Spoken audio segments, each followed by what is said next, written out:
Tignan natin kung magkano yung kinita natin ngayong taon. 42,480. Yan, may konting problema lang tayo, no? Kasi na-PR na tayo dito sa Canada, guys. And na-send ko na din naman yung bagong SIN ko dun sa employer ko. Ang mali lang nila, guys, is hindi nila nabago yung dati kong SIN. So, yung lumang SIN pa din yun nandito.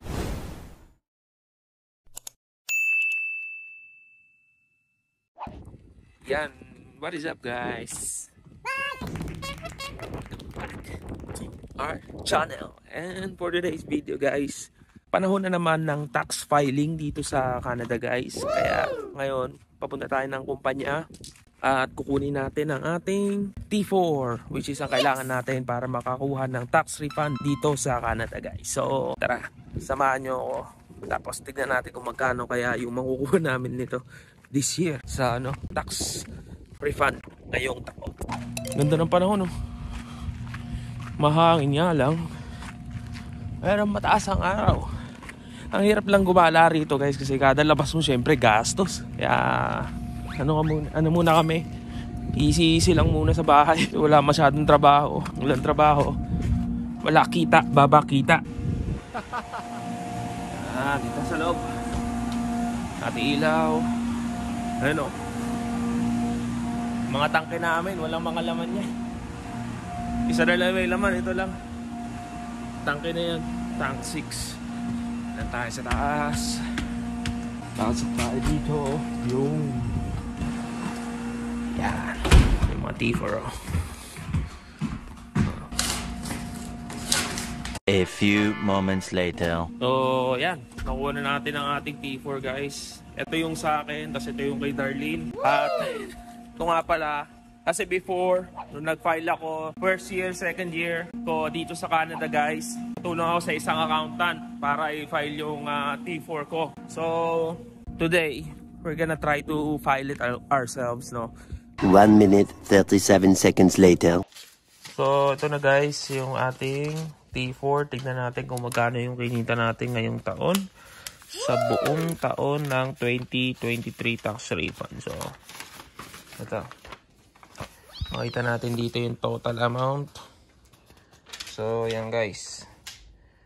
42,480. 1 minute, 37 seconds later. Yan, may konting problema lang tayo, no? Kasi na-PR na tayo dito sa Canada, guys. And na-send ko na din naman yung bagong SIN ko dun sa employer ko. Ang mali lang nila, guys, is hindi nila nabago yung dati kong SIN. So, yung lumang SIN pa din yun nandito. Hindi ko alam kung magkakaproblema to, pero papaayos ko sa kanila. Dapat kasi yung SIN ko yung bago na, hindi yung luma. So, balitaan ko kayo, guys, kung ano mangyayari dito.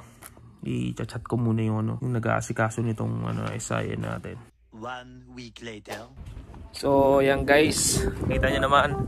Another day na naman. Another tambay day. Pero, ngayon, kasi kasuhin muna natin itong pagkakaperang ulit. So, bilangin natin siya at kung magkano nga yung magiging total niya, guys. Sabihin ko sa inyo mamaya. At ang kasama natin basurera ngayon, si Darlene. Ewan ko kay Melo kung sasama siya. At sana natin ang ating pagbabasura. Let's go. Yan, kasi guys, ang gagawin natin dito, tanggalin natin yung mga takip. Bawal kasi yun sa junk shop, yung may mga takip.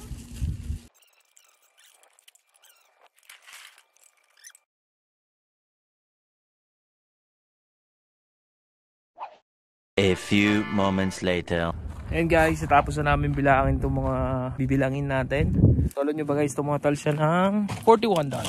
Eto siya, guys. Ayan, ayos na namin. Kita nyo naman kanina gulo-gulo. So ngayon, bilang na yan lahat. Kaya kung kayo, guys, nandito sa bansang Canada, guys, is itabi nyo yung mga tabi nyo yung mga bote-bote kasi magiging pera yan. Panggas din yan, pang full tank din ni Kali. So yung, guys, balik tayo dun sa usapan natin tungkol sa tax refund natin. Let's go. A few moments later. So what up, guys, nandito na nga yung inaantay natin na SIN natin na binago na, in-amend office namin para ma-file ko na yung tax ko. So nga pala, guys, naayos ko na as of the moment, naayos ko na yung tax refund ni Darlene and umabot siya ng $1,300 yung makukuha niyang tax refund ngayong ngayong taon ng 2023 na tax refund season. And ako naman, ang pa-file ko na ang aking tax. A few moments later. So yun guys, natapos na natin i-type yung mga documents o yung mga kailangang i-fill out dito sa Wealthsimple app na ginamit natin para i-file yung tax natin nang walang bayad guys, no? So maganda dito kasi pwede mo i-connect yung mismong CRA account mo at saka safe siya kasi Wealthsimple naman is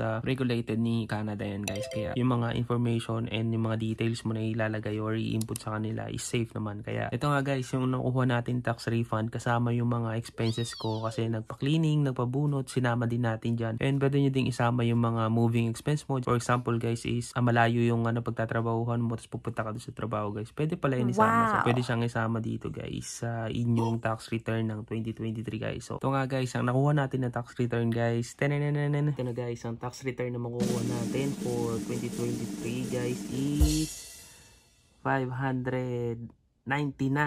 Yan.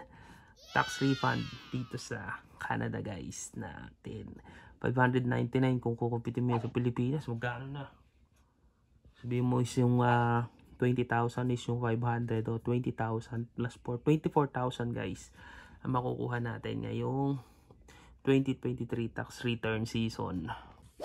Maganda na din yan kaysa wala tayong nakuha. Last year kasi ang nakuha lang natin is less than 200 lang na tax return. Pero maganda na din yun kaysa yung magbabayad tayo sa government ng Canada. No? Kasi yung iba kasing mga workers or ibang mga high earners is nagbabayad pa talaga sila. O kung tawagin, hindi refund. Ang nangyayari is owing. Okay na din yan guys kasi 599 din is pandagdag din sa budget at pangbayad din ng mga bills. Yung iba pa nga natin mga kababayan, lalo na yung may mga family is mas malaki pa yung nakukuha nila. Pag single ka, medyo sasapat lang sa single na pamumuhay, single na gastos yung makukuha mo. So yun guys, huwag nyo kakalimutan mag-file ng mga tax nyo ngayon tax season ng 2023 kasi kailangan yan. Kailangan ng Canada. At saka para ma-maximize yun din yung mga benefits na pwede nyo makuha dito sa Canada guys. And kung wala ka pa sa Canada, ganito nga yung mga pangyayari na nangyayari dito sa Canada guys kapag napunta na kayo dito, no? Para meron lang kayo idea. And ayun lang guys, dito ko na lang tatapusin yung video natin for today and I hope na tulungan ko kayo and nagkaroon kayo ng idea guys, no? So yun guys, dito ko na lang tatapusin yung video natin for today. Kita-kita tayo ulit susunod natin na vlog and have a good one.